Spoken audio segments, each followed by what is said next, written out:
Without a doubt, we live in difficult times. And it's in times like this that we need inspiration. We need God to speak to us and reaffirm the purpose of life, humanity, the purpose of our very life. Why are we alive now, and why should we get out of bed today? And the Old Testament book of Ecclesiastes, written by King Solomon, the preacher, the son of David, gives us the meaning of life. Let's delve into it together. Now the good news. Ecclesiastes chapter 5, verses 18, 19, and 20 is about enjoying wealth. The New American Standard Bible puts it like this. Here is what I have seen to be good and fitting, to eat, to drink, and enjoy oneself in all one's labor in which he toils under the sun during the few years of his life which God has given him. For this is his reward. Furthermore, as for every man to whom God has given riches and wealth, he has also empowered him to eat from them and to receive his reward and rejoice in his labor. This is the gift of God. For he will not often consider the years of his life, because God keeps him occupied with the gladness of his heart.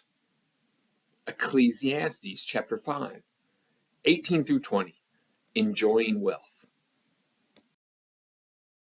If verses 10 through 17 is about employing wealth towards satisfaction and greediness, well then Ecclesiastes chapter 5 verses 18 through 20 is about enjoying wealth. The text advocates enjoying life as it happens, because that is life's order as appointed by the divine.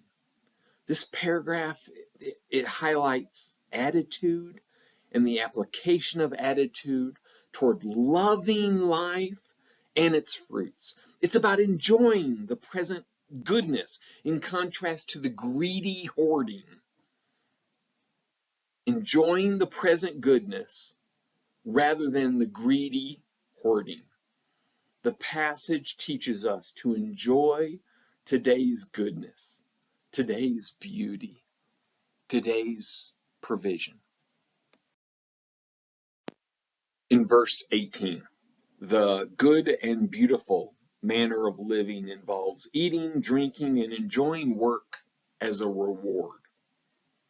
As a reward for hard work, the wise joyfully grasp what God has given to them. Even though life has hard disappointments and wearisome mysteries, the person views life as a divine gift and enjoys what God has allotted. Therefore, without sinning, without debauchery, without embracing hedonism, blessed people embrace the present sunshine, feasts, employment benefits, and flowers among the weeds. When sunshine, blue skies, celebrations, gifts, and beauties are embraced, the child of God lives a good and beautiful lifestyle, because all good originates with the divine. One verse at a time. In verse 19, the text continues the same idea, emphasizing the divine's role in wealth and work. God gives wealth as a gift, and the rich are to eat, receive their reward, and rejoice in God's gift. While greed is wicked, God is the source of wealth. God gives riches and provides the ability to enjoy the wealth that he gives. There's an article called the Chasm and Parallel Structure of chapter 5 and 6. So let me quote from this article. Quote, at least in conjunction with the theme of the negative value of wealth, there should be equal appreciation for the positive theme of enjoyment by all those who are enabled by the will of an absolutely sovereign God. How awesome of a quote is that? End quote. It's from an article. God provides a balance. Unappreciated wealth causes greed and selfishness. And yet receiving wealth as a divine gift creates the possibility for enjoyment. It's all about attitude and source. Attitude and source. Man, we need to keep this in mind. In Ecclesiastes chapter 5, verse 20, joyful busyness has the added value of distracting people from their mortality. Divine enjoyment is God's answer to the unsatisfying character of wealth apart from Him. This enjoyment enables people to keep life and death in the proper perspective. Whybray's Ecclesiastes book. The author's name is Whybray.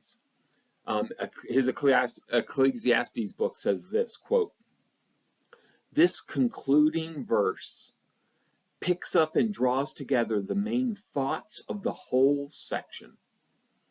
The answer to the evils usually associated with wealth, greediness, dissatisfaction, worries about losing it, the strain of overwork, the thought of death as end to the good life, is to live in the present and to take full advantage of happiness when it presents itself."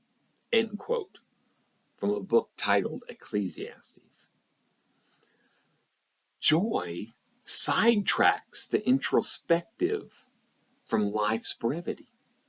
Thus, today's happiness distracts from the worries about the distant future, especially when the future is a mystery and a long shot.